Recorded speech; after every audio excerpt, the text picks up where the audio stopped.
টিকু, ও টিকু, ওঠ রে ভাই, রোদের আলো চোখে পড়ছে আর তুই এখনো ঘুমাচ্ছিস? আরে চিকু, একটু শান্তি দে না। আমার একটা দারুণ স্বপ্ন চলছিল। কি স্বপ্ন? আমি দেখলাম আমি রাজ পাখি হয়েছি। মাথায় মুকুট, গলায় মালা, আর এক ঝাঁক পাখি আমার গান শুনছে। রাজ পাখি? তুই গান ধরলে তো সব পাখি উল্টে উড়ে যায়। তুই আবার শুরু করলি তো? আমার গলার প্রশংসা না করে কটাক্ষ করছিস? আরে ভাই, মজা করলাম, কিন্তু সত্যি বলছি, আজ সকালে এক দারুণ খবর আছে। আবার কি তোর খবর? পাশের গাছে গুঁড়ো মেঘ এসেছে নাকি?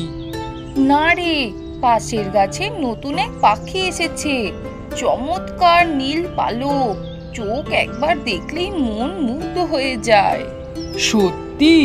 ছেলে না মেয়ে? মেয়ে। তুই তো দেখি একদম চোখ খুলে ফেললি। আরে মানে নতুন পাখি মানে তো নতুন বন্ধু। কি নাম বললো? ওর নাম নীলু।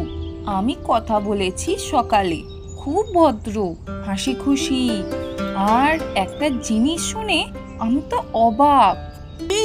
কি শুনলি?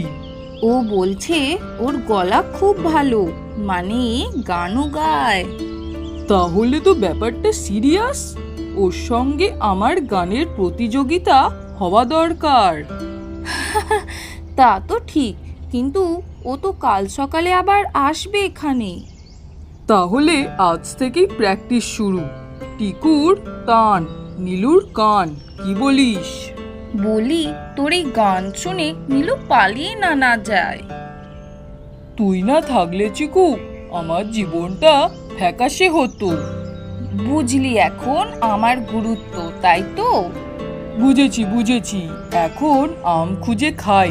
চল, খালি পেটে গান হয় না। ঠিক বলেছিস, চল। তবে আজকের দিনটা হোক টিকু চিকুর মিশন, আম, গান আর সঙ্গে প্রেম।